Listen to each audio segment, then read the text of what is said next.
Hello everyone. सो कैसे हैं सभी लोग? बढ़िया, बहुत अच्छे हैं, एक्साइटेड हैं आज के सेशन के लिए। ओके, तो एसबीआई क्लर्क का मेंस का एग्जाम है। आखिरी 10 दिन बचे हैं, 10 दिन भी नहीं बचे, 9 दिन कह सकते हैं। क्या करना है, कैसे करना है, सारी की सारी चीजें बहुत डिटेल में डिस्कस करेंगे। नोटबुक और पेन लेके बैठिएगा, वीडियो बहुत इंपॉर्टेंट है। अगर लास्ट के ये 10 डेज आपने फॉलो कर लिया, जो मैं स्ट्रैटेजी आपको बताने वाली हूँ, इंग्लिश की बताऊंगी, तो मार्क्स में सिग्निफिकेंट इंप्रूवमेंट आ जाएगा। चलो डिस्कस करते हैं। डिस्कस करने से पहले ये समझते हैं कि पेपर में आएगा क्या। पेपर बहुत ही ज्यादा प्री डिटरमाइंड सा है, बस एक नया पैटर्न इंक्लूड होगा, उसके बारे में ही बात करूंगी। तो अगर हम पेपर में देखेंगे तो बेटा ये बात तो हमको पता है कि 40 क्वेश्चंस आएंगे 40 मार्क्स के, है ना। चलो, तो अब क्या क्या आएगा ये भी हमको मोर और लेस पता ही है। रीडिंग कॉम्प्रीहेंशन आएगा 10 से 15 मार्क्स का।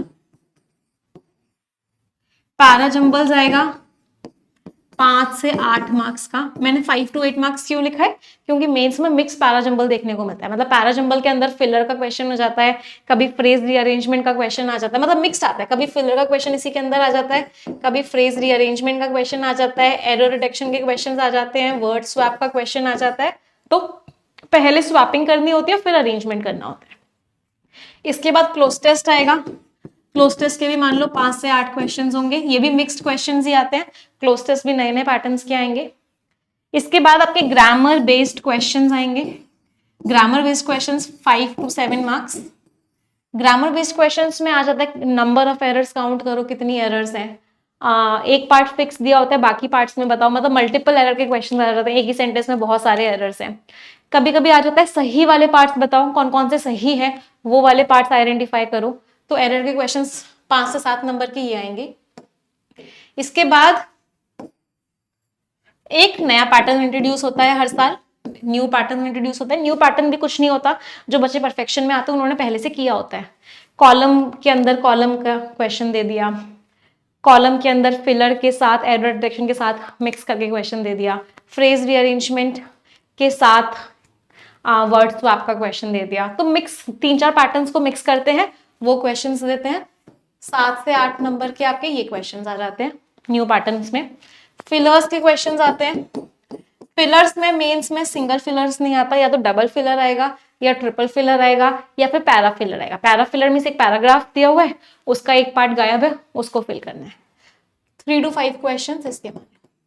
तो टोटल अगर मैं मिनिमम क्वेश्चंस लेके चलती हूँ 10 और 5 15 20 25 27 30 मिनिमम वाला स्केल है। अगर सबके ना के बराबर लिए तो 15 and 8 is 23 31 38 and 5 is 43 and 50। मतलब 30 to 50 की रेंज मैंने क्यों रखी है? क्योंकि हो सकता है किसी पैटर्न का कम क्वेश्चन आ जाए, किसी पैटर्न का ज्यादा क्वेश्चन आ जाए। तो मिक्स एंड मर्ज करके आपके टोटल 40 क्वेश्चन आएंगे, ये सारे के सारे पैटर्न्स के। अब ध्यान दो, स्ट्रैटेजी क्या होनी चाहिए? स्ट्रैटेजी यहीं से निकलेगी। तो सबसे पहली चीज तो देखो, अगर मैं वोकैबुलरी की बात करती हूँ, ध्यान देना सभी लोग, तो वोकैबुलरी कहाँ कहाँ यूज में आएगी? वोकैबुलरी आपकी क्लोज टेस्ट में यूज में आएगी, वोकैबुलरी आपकी फिलर में यूज में आएगी, और हो सकता है न्यू पैटर्न में भी यूज में आए, क्योंकि न्यू पैटर्न फिलर से बन के बहुत बार आता है। तो यहां आपकी वोकैबुलरी यूज में आएगी। तो इन आखिरी के 10 दिन वोकैबुलरी में क्या करना है? मैं मान के चल रही हूं कि आप लोगों की तैयारी बहुत अच्छी नहीं चल रही, तो मैं बिल्कुल बेसिक बेसिक सी चीजें बता रही हूँ जो आपको करनी ही करनी है। मैं बेसिक वाले बच्चों के लिए बताऊंगी जो उनको करना ही करना है, और जो ज्यादा कर सकते हैं उनके लिए भी बताऊंगी। तो पहली बात वोकैबुलरी की ही कर लेते हैं बेटा। तो वोकैबुलरी में लास्ट 1 मंथ की आपको हिंदू एडिटोरियल की पूरी वोकैब करनी है। इसकी पूरी पीडीएफ अभी मैं टेलीग्राम चैनल पे अभी के अभी शेयर करवा रही हूँ। तो English with Nimisha Bansal Telegram channel है। लास्ट 1 मंथ की पूरी हिंदू वोकैबुलरी से मेरा मतलब क्या है? जो वर्ड्स मेंशन किए हुए हैं और जो एक्स्ट्रा वर्ड्स की पीडीएफ आपको मिलती है रोज, पूरे 1 मंथ की। और उसको ऐसे रटने की कोशिश नहीं करनी है, 2 से 3 बार पढ़ लेना है। मैक्सिमम वर्ड्स यहीं से मिलेंगे। जिन बच्चों ने ये ऑलरेडी किया हुआ है, बहुत ज्यादा वो चाहते हैं कि एक भी वर्ड हमारा स्किप ना हो, वो लास्ट 3 मंथ्स की कर लेंगे, इससे ज्यादा नहीं करना। सारी वोकैबुलरी इसमें कवर हुई है, एक एक वर्ड इसमें कवर हुआ है, एक भी वर्ड आपको बाहर से नहीं मिलने वाला है। वोकैबुलरी क्लियर है सभी को कैसे करनी है। अगली बात करते हैं, अगला क्वेश्चन करते हैं यहाँ की grammar based questions. Grammar based questions के लिए क्या है, 120 रूल्स ऑफ ग्रामर प्रीलिम्स के पेपर के टाइम पे आप लोग ने पढ़े होंगे, अगर नहीं पढ़े थे तो एक बार फिर से पढ़ लेना, नहीं तो एक बार रिवाइज कर लेना। ऊपर से एक मैंने अभी एरर डिटेक्शन की क्लास ली थी, मैं इसमें लिंक में भी लगा दूंगी, इस चैनल पे ही ली थी वेडनेसडे वाले दिन। उसमें मैंने आपको ना नंबर ऑफ एरर्स काउंट करने वाले क्वेश्चंस कराए थे। कुछ क्वेश्चंस वो कर लेना जिससे कि सारे के सारे कॉन्सेप्ट्स एक बार में रिवाइज हो जाए। 1 से 2 घंटे की क्लासेस कर लेना एरर डिटेक्शन की, जिससे कि एप्लीकेशन क्लियर हो जाए। रूल्स पढ़ने से ही कुछ नहीं होता है, एप्लीकेशन भी बहुत इंपॉर्टेंट होता है, तो एप्लीकेशन क्लियर हो जाएगा। अगर आप परफेक्शन की क्लासेस में आ रहे हो पिछले 2-3 महीनों से, तो बहुत सारे हमने एप्लीकेशन बेस्ड क्वेश्चंस करे हैं ग्रामर के, यहां से कवर हो जाएगी ग्रामर। अगली बात करते हैं, अब बात करते हैं रीडिंग कॉम्प्रीहेंशन पैरा जंबल्स की। रीडिंग कॉम्प्रीहेंशन हो, पैरा जंबल हो, न्यू पैटर्न के क्वेश्चंस हो, पैराफिलर्स के क्वेश्चंस हो, कहां से होंगे, कैसे होंगे, वो होंगे आपकी रीडिंग एबिलिटी से। तो रीडिंग एबिलिटी के लिए क्या करना है, एडिटोरियल पढ़ रहे हो रोज, रेगुलरली पढ़ रहे हो तो पेपर इजी लगेगा, क्योंकि उसी लेवल के पैसेजेस आएंगे जो एडिटोरियल में आते हैं। अगर अभी तक पढ़ना स्टार्ट नहीं किया है तो ये 10 दिन है, 10 दिन एडिटोरियल रोज कर लेना, बिना गैप के, बिना ब्रेक के। रीडिंग और स्किमिंग दोनों, मेंस में रीडिंग भी काम में आती है जब पैसेज शॉर्ट होता है या मॉडरेट लेंथ का होता है, जब पैसेज बहुत ज्यादा लंबा हो जाता है तो स्किमिंग करनी पड़ती है। तो एडिटोरियल 10 दिन का पढ़ लेना, जो अभी बैक टू बैक होने वाला है। 4-5 एडिटोरियल्स पीछे के भी पढ़ लेना, 10 दिन 10 एडिटोरियल्स थोड़े से कम है, 15 एडिटोरियल्स लगभग पढ़ लेना रीडिंग एबिलिटीज के लिए। परफेक्शन की क्लासेस में तो आई होप सभी लोग रेगुलरली आ ही रहे हैं, तो परफेक्शन में स्पेसिफिकली 3.0 जो मैंने करवाया था और 4.0 का 11 तारीख तक मैं मेंस लेवल की क्लास लेने वाली हूँ 4.0 में। इसके बाहर आपको पेपर नहीं मिलेगा, इस बात को गारंटी के साथ कह सकते हो।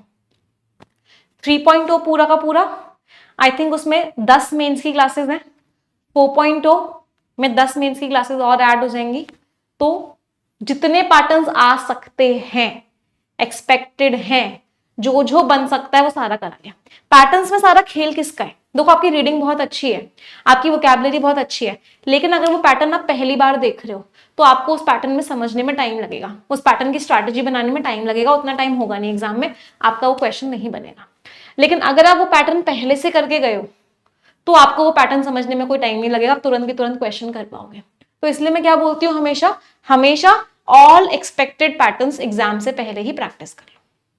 परफेक्शन बैच के 100 से 150 क्वेश्चंस अगर लगा रखे हैं मेंस लेवल के, तो मेंस का पेपर बहुत ईजी लगेगा, बिल्कुल भी डिफिकल्ट नहीं लगेगा।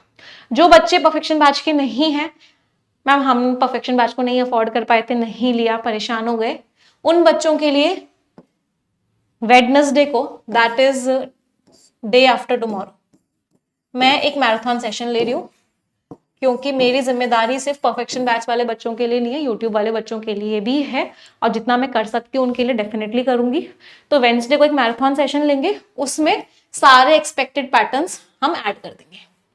तो उसका लिंक भी मैं अभी क्लास के इस वीडियो के डिस्क्रिप्शन में लगा रही हूँ, तो चैनल उस लिंक पे जाके सेट रिमाइंडर का ऑप्शन कर देना। वेडनेसडे को क्लास होगी 11 बजे, मैराथन सेशन होगा, मान के चलो 2.5 से 3 घंटे का होगा, ज्यादा का भी हो सकता है depending on the number of question. सारे अभी उसकी हम फाइल्स बना रहे हैं, तो अभी मैं आपको एग्जैक्ट नंबर ऑफ क्वेश्चंस नहीं बता सकती कितने होंगे, मेरी बस कोशिश ये चल रही है कि सारे एक्सपेक्टेड पैटर्न्स आ जाए, सारे के सारे। कुछ हम बिल्कुल ऐसे पैटर्न्स भी बना रहे हैं जो आज तक नहीं आए, जिनके चांसेस हैं लेकिन आने के, क्योंकि IBPS PO मेंस में एक नया एक्सपेक्टेड पैटर्न आया था, तो वो फाइल्स अभी हम बना रहे हैं। परसों आपको ये क्लास मिल जाएगी 11 बजे, इस क्लास को 100% करके जाना। तो एक बार समराइज अगर मैं कर दूं, तो SBI क्लर्क मेंस की कंप्लीट स्ट्रैटेजी क्या है, लास्ट 1 मंथ की, और अगर 1 मंथ की करी हुई है तो लास्ट 3 मंथ्स की हिंदू एडिटोरियल की वोकैबुलरी अच्छे से पढ़नी है, 3 से 4 बार, PDF टेलीग्राम पे मिल रहा है। 120 रूल्स ऑफ ग्रामर को रिवाइज करना है और 2 से 3 घंटे एरर डिटेक्शन की क्लासेस लगानी है, क्योंकि प्रैक्टिस में आ जाए पेपर से पहले। तीसरी चीज, परफेक्शन बैच में हो तो 3.0 की मेंस क्लासेस और 4.0 की मेंस क्लासेस देखनी है। अगली बात, मैराथन सेशन हो रहा है, उसको देखना है। अगली इंपॉर्टेंट चीज, मॉक टेस्ट कितने देने हैं, कैसे देने हैं, तो कुछ एक दो तीन चीजें बता देती हूँ। एक तो ना मॉक टेस्ट बहुत ज्यादा मत देना एग्जाम से पहले। मैक्सिमम से मैक्सिमम मेंस लेवल की बात करें 3 मॉक टेस्ट इन 9 से 10 दिनों में, 3 mock test more than sufficient है। दूसरी चीज, कोशिश करना मॉक टेस्ट को टुकड़े टुकड़े में मत दो कि सिर्फ इंग्लिश का दे दिया, अब यार रेस्ट कर लेता हूं, आधा क्वांट्स का दे देना, एक बार में पूरा मॉक टेस्ट लगाना।